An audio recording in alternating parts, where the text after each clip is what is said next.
ആറ്റുകാലമ്മയ്ക്ക് പൊങ്കാല അർപ്പിക്കാൻ പോകുന്ന അമ്മമാരെയും കൊണ്ട് ഒരു സൗജന്യ യാത്ര. നമ്മുടെ യാത്ര തുടങ്ങുന്നത് പൊങ്കാല ദിവസം വെളുപ്പിനെ 2:15 എന്റെ നാടായ കടയ്ക്കാവൂർ ആയന്റിവിള ദേവീക്ഷേത്രത്തിന്റെ മുന്നിൽ നിന്നാണ് നമ്മുടെ യാത്ര തുടങ്ങുന്നത്. പല പല സ്ഥലങ്ങളിൽ നിന്നാണ് ആളുകളെ പിക്കപ്പ് ചെയ്യാനുള്ളത്. നമ്മൾ ആദ്യം പോയത് കടയ്ക്കാവൂർ നിന്ന് ചിറയൻകീഴ് വഴി പെരുങ്കുഴിയിലോട്ടാണ്. വെളുപ്പിനെ 2 മണിക്കാണ് നമ്മൾ ഇറങ്ങിയെങ്കിലും അതിനു മുമ്പേ റെഡിയായിട്ട് നമ്മളെ ബസ്സും കാത്തിരിക്കുന്ന ഒരുപാട് അമ്മമാരെ നമ്മളിന്ന് വഴിയിൽ കണ്ടു. പൊങ്കാല അർപ്പിക്കാൻ പോണ അമ്മമാർക്ക് തിരുവനന്തപുരം നഗരത്തിലോട്ടുള്ള സൗജന്യ യാത്ര തയ്യാറാക്കിയത് ഡ്രഗ് എന്ന് പറയുന്ന ടൂറിസ്റ്റ് ബസ്സിലെ മുതലാളിയും അതിലെ ജീവനക്കാരും കൂടി ചേർന്നിട്ടാണ്. ഇതാണ് ഡ്രഗിന്റെ മുതലാളിയും ഇതിലെ ഡ്രൈവറുമായ അഖിൽ എന്ന് പറയുന്ന എന്റെ സുഹൃത്ത്. ഈ ബസ് കൊണ്ടു നടക്കുന്നതും ഇതിലെ സീനിയർ ഡ്രൈവറുമായ സുനിയണ്ണനാണ് ഇത്. പക്ഷേ ഇന്നത്തെ ഈ യാത്രയിൽ ഈ രണ്ടുപേരും നമ്മളോടൊപ്പം ഇന്ന് വരുന്നില്ല.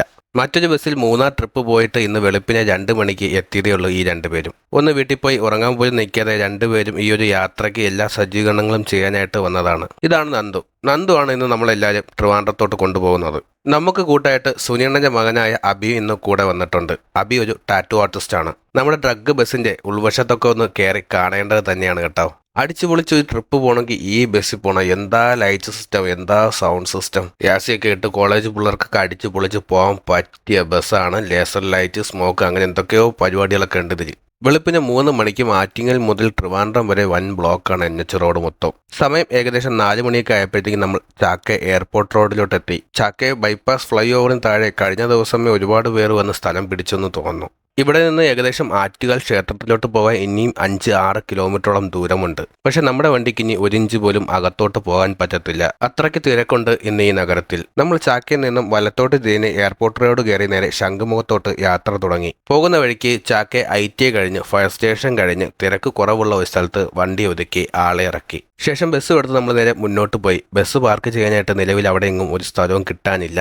അവിടെ നിന്ന് ഏകദേശം ഒരു 2 കിലോമീറ്റർ മാറിയിട്ടാണ് നമുക്ക് ബസ് പാർക്ക് ചെയ്യാനായിട്ട് ഒരു സ്ഥലം ഒതുങ്ങി കിട്ടിയത്. എയർപോർട്ട് റോഡിന്റെ മതിലിന്റെ വശങ്ങളിലായിട്ടാണ് നമ്മൾ ബസ് കയറ്റി പാർക്ക് ചെയ്തത്. ഫ്ലൈറ്റുകളൊക്കെ മുകളിൽ കൂടെ പിന്നെ ഓടുകയാണ്. റോഡ് മൊത്തം വാഹനങ്ങൾ കൊണ്ട് നിറഞ്ഞിരിക്കുകയാണ്. നമ്മുടെ പിന്നിലും മുന്നിലുമായിട്ട് ഒരുപാട് ബസ്സുകളും മറ്റു വാഹനങ്ങളും കൊണ്ട് തിങ്ങി നിറഞ്ഞു. കുറെ വണ്ടികളൊക്കെ പാട്ടൊക്കെ ഇട്ട് വന്നപ്പോൾ നമ്മൾ നമ്മുടെ വണ്ടിയിൽ പാട്ടൊക്കെ ഇട്ട് സ്മോക്കൊക്കെ ഇട്ട് ലൈറ്റൊക്കെ ഇട്ട് ആ ഏരിയയൊക്കെ ഒന്ന് കുലുക്കി. സമയം ഏകദേശം 9 മണി കഴിഞ്ഞപ്പോഴത്തേക്കും ആറ്റുകാൽ ക്ഷേത്രത്തിലെ പണ്ടാര അടുപ്പിൽ നിന്ന് പകർന്നു കൊണ്ടുവന്ന തീ ഭക്തജനങ്ങൾ ഓരോരുത്തരായിട്ട് സ്വീകരിച്ച് മനസ്സിൽ പ്രാർത്ഥിച്ചുകൊണ്ട് തന്നെ പൊങ്കാലയടക്കം ആരംഭിച്ചു.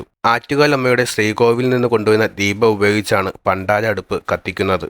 ആറ്റുകാൽ ക്ഷേത്രനടയിലെ പണ്ടാര അടുപ്പിലാണ് ആദ്യം തീ കത്തിക്കുന്നത്.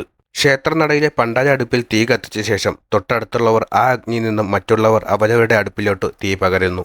ഈ തീയാണ് നഗരത്തിന്റെ പല ഭാഗങ്ങളിലോട്ട് എത്തിക്കുകയും ഭക്തജനങ്ങൾ അത് സ്വീകരിച്ച് പ്രാർത്ഥിച്ച് പൊങ്കാലയിട്ട് തുടങ്ങുന്നതുമെന്നാണ് അറിയാൻ കഴിഞ്ഞത്. മനസ്സിലെ ആഗ്രഹങ്ങളും പ്രാർത്ഥനകളും സാധിക്കാൻ വേണ്ടിയിട്ടാണ് ഓരോരുത്തരും ഒരാഴ്ചയെങ്കിലും വ്രതമെടുത്ത് പൊങ്കാല സമർപ്പിക്കുന്നത്. നമ്മളങ്ങനെ കാഴ്ചകളൊക്കെ കണ്ട് മുന്നോട്ട് നടക്കുന്ന സമയത്ത് ഒരു കുട്ടി താൻ പൊങ്കാലയിടുന്ന സമയത്ത് കലം പൊട്ടിപ്പോയത് കൊണ്ട് ഒരു പുതിയ കലം വാങ്ങിത്തരാനായിട്ട് സഹായിക്കണം എന്ന് പറയുകയുണ്ടായി. അടുത്തൊന്നും കലം വിൽക്കുന്ന കട കണ്ടതുമില്ല. പിന്നെ അവിടെ കണ്ട ഒരു ചേട്ടന് ബൈക്കിൽ ലിഫ്റ്റ് അടിച്ച് കുറച്ച് ദൂരം പോയിട്ടാണ് കലം മേടിച്ചു കൊണ്ടുവന്നത്. ഇന്നത്തെ ദിവസം ഇവിടെ കലത്തിനൊക്കെ നല്ല വിലയാണെന്ന് അപ്പോഴാണ് മനസ്സിലായത്. കാരണം ഒരു മൺകലത്തിന് 130 രൂപയാണ് മേടിച്ചത്.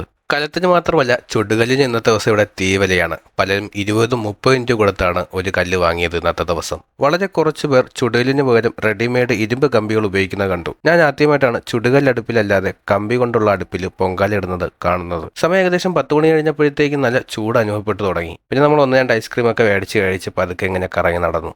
ഏകദേശം എല്ലാവരും പൊങ്കാലയ്ക്കിട്ട് കഴിഞ്ഞ് തണലത്തോട്ടൊക്കെ ഇരുന്ന് തുടങ്ങി. ഭക്തജനങ്ങൾക്ക് വേണ്ടി പലയിടത്തും വെള്ളവും ജ്യൂസും ഫ്രൂട്ട്സും ഒക്കെ നൽകുന്നുണ്ടെങ്കിലും പലരും പൊങ്കാലയിട്ട ശേഷമാണ് ഭക്ഷണം കഴിച്ചു തുടങ്ങിയത്. ഓരോ മുക്കിനും മൂലയ്ക്കും അന്നദാനങ്ങൾ നടക്കുകയാണ്. സമയം ഏകദേശം ഉച്ച 1 മണിയെ കഴിഞ്ഞപ്പോഴത്തേക്കും നമ്മളും ഭക്ഷണം മേടിച്ച് കഴിച്ചു. എല്ലാവരും ഇനി തീർത്ഥം തളിക്കാനായിട്ട് വരുന്ന പൂജാരിയെ കാത്തിരിക്കുകയാണ്. ഏകദേശം 2:30 മണി കഴിഞ്ഞു. പൂജാരി വന്ന് തീർത്ഥം തളിച്ച് പൊങ്കാല സമാപിച്ചപ്പോൾ നമ്മൾ കൊണ്ടുവന്ന അമ്മമാരെയും കൂട്ടി നമ്മൾ തിരിച്ച് യാത്ര തുടങ്ങി. വന്ന വഴിയല്ല ഇനി പോകുന്നത്. തീരദേശ റോഡായ കൊച്ചുവേളി പെരുമാതുറ വഴിയാണ് നമ്മൾ പോകുന്നത്. ഇതുവഴി പോയാൽ കുറച്ച് തിരക്ക് കുറഞ്ഞിരിക്കുമെന്നാണ് വിചാരിച്ചത്. പക്ഷേ തിരുവനന്തപുരത്ത് നിന്ന് കൊല്ലത്തോട്ട് പോകുന്ന എല്ലാ വണ്ടികളും ഓവർടേക്ക് ചെയ്ത് ആ സൈഡിൽ നിന്ന് ഒരു വണ്ടി വന്നാൽ പോകാൻ പോലും പറ്റാത്ത രീതിയിൽ കൊണ്ടുപോയി ബ്ലോക്കാക്കി വെച്ചിരിക്കുകയാണ്. എല്ലാവർക്കും ആദ്യം പോകണമെന്ന ചിന്തയാണ് ഈ ഒരു കുരുക്കിന് കാരണമായത്. ഒരുപാട് സമയമെടുത്തു ആ കുരുക്കൊന്ന് മാറാൻ. എങ്ങനെയെങ്കിലും ഒരുവിധം രക്ഷപ്പെട്ട് നമ്മൾ വീണ്ടും യാത്ര തുടങ്ങി.